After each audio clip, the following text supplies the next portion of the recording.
औरत की बेबसी। ससुराल में वो पहली सुबह आज भी याद है।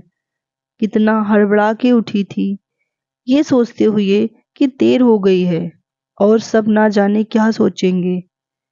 एक ही रात तो नए घर में काटी है और इतना बदलाव, जैसे आकाश में उड़ती चिड़िया को किसी ने सोने की मोतियों का लालच देकर पिंजरे में बंद कर दिया हो।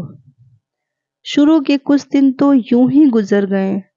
हम घूमने बाहर चले गए। जब वापस आए तो सासू माँ की आंखों में खुशी तो थी, लेकिन बस अपने बेटे के लिए ही दिखी मुझे।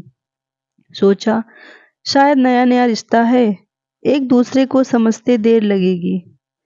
लेकिन समय ने जल्द ही एहसास करा दिया कि मैं यहाँ बहू हूँ, जैसे चाहूं वैसे नहीं रह सकती। कुछ कायदा मर्यादा है जिनका पालन मुझे करना होगा। धीरे धीरे बात करना, धीरे से हंसना, खाने सबके खाने के बाद खाना, ये सब आदतें जैसे अपने आप ही आ गईं। घर में माँ से कभी कभी ये बात होती थी। धीरे धीरे पीहर की याद सताने लगी। ससुराल में पूछा तो कहा गया अभी नहीं, कुछ दिन बाद। जिस पति ने कुछ दिन पहले ही मेरे माता पिता से ये कहा था कि पास ही तो है, कभी भी आ जाएगी, उनके भी सुर बदले हुए थे।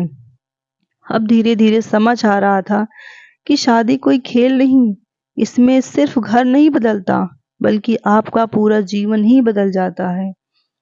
आप कभी भी उठ के अपने पीहर नहीं जा सकते, यहाँ तक कि कभी याद आए तो आपके पीहर वाले बिन पूछे नहीं आ सकते। पीहर का वो अल्हड़पन, वो बेबाक हंसना, वो जूठे मुंह रसोई में कुछ भी छू लेना, जब मन चाहे तब उठना, सोना, नहाना, सब बस अब यादें ही रह जाती हैं।